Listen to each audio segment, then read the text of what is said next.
Hey Nintex community, it's your favorite DocFather here, Ray Cabral, and what I'm going to talk you through is how you can take a Nintex form and use it to get data into Salesforce. And the scenario we're going to talk through today is a simple data request form sent out to a contact. And what we're going to do is request a specific type of contact, a billing contact. So within Salesforce, I have an account set up to where there can be either a primary contact, which you can see I already have data for, John Smith, and then there's also a field that looks up to either the same contact or a new contact for billing purposes.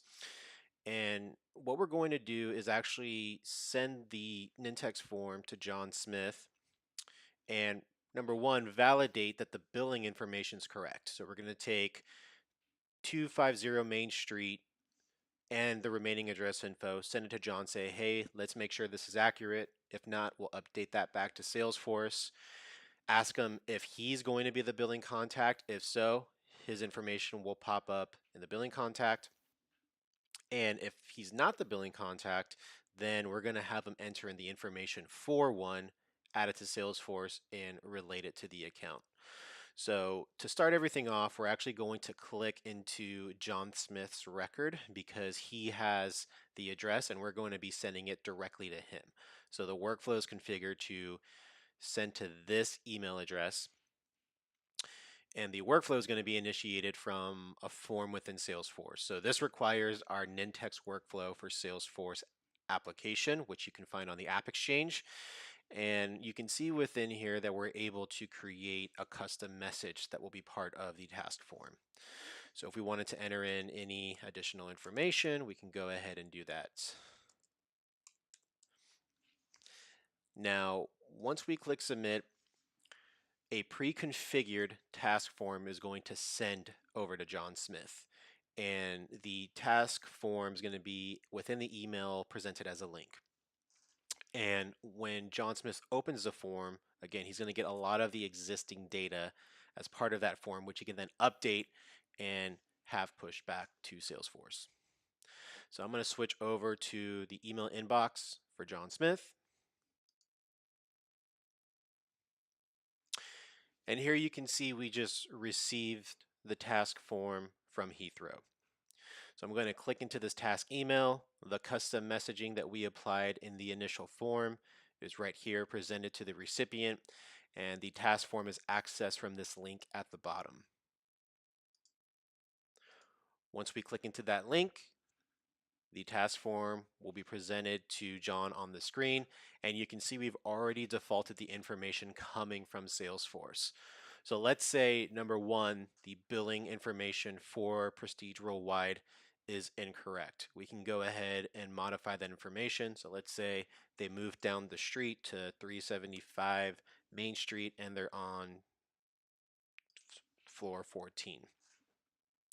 And the zip code's actually a bit different, so we'll change that to 90005. And also, they got the formal name of the company wrong, so let's correct that as well.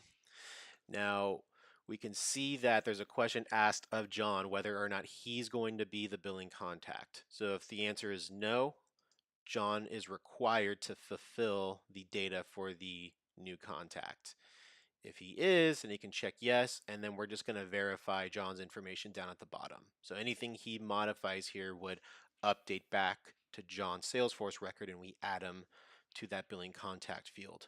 But we're actually going to add in a new contact. So we're going to create a contact who's actually Mark Schultz. He also works at Prestige Worldwide. His title is Billing Ops. Email mschultz at prestigeworldwide.com. Go ahead and give him a phone number for his office and also mobile. Okay, so here is the new information. This contact does not exist in Salesforce, so we are going to create that right now. So now that task has been completed, John can no longer submit that form. If you were to click on the link in the email again, it would just show as completed. So if there needs to be a change of information, the Salesforce user can submit another form at a later time. Now let's switch back over to Salesforce. So you can see the data has not been updated yet, and it just changed right when I hovered over the account. So let's click into that. Number one, you can see the billing information has changed according to the form. It is now 375 Suite 1400, and the zip code changed as well. The formal name of the account was updated to represent what John inputted into the form. And now you can see there's a new billing contact for Mark Schultz.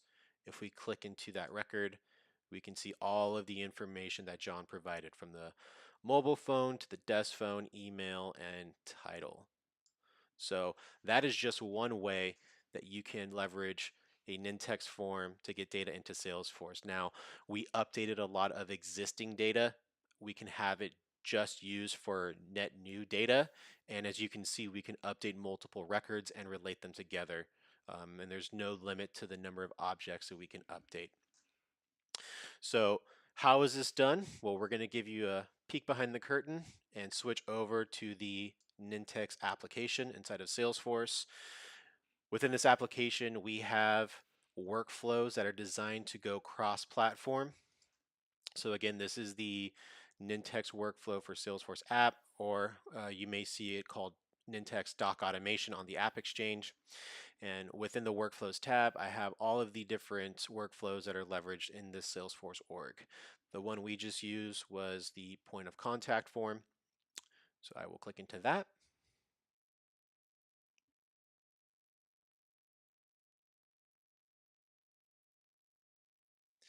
And now we'll see the details of the workflow. So first thing that we do is we get the information for the email message. So that's just a simple one field form that we've created, and most importantly has a submit button. And then what we do is we get the Salesforce data so that we can pre-populate that task form. So we retrieve the account data and the contact data, mainly the billing information, and then the primary point of contact's information, email, phone number, title, etc. The second thing we do is configure the task form. So if we click into the task action, which is inherent to Nintex workflows, we'll be able to see the actual form that we created. So we do that by going to this form field, click edit form, and this is one that was custom designed by myself. The form can be configured any way you want with validation, hide, display rules, and you can pre-populate it with any information that you want. These forms are drag and drop, so any of the controls on the left, from email to file uploads, swipe signature, checkboxes, images, etc., they can just be dragged and dropped onto the canvas and become part of the form. Now you can see that there's two sections, a hidden section for the existing contact and a new billing section that's visible. We have rules applied to this, so if, let's say, the RU contact values entered as yes, then we make the primary contact's information visible so that they can modify their own information, and vice versa for the billing contact. So the form is configured here, and then later on in the workflow, we go ahead and map it to Salesforce. So once that task is submitted, what we do is we take the data from that task and we push that back to Salesforce. So in the case that the primary contact is also the billing contact, well, we may need to update their information. So we do that down one logical stream, and then we got to tie that existing contact to the lookup field within the account. So that's what the second action does.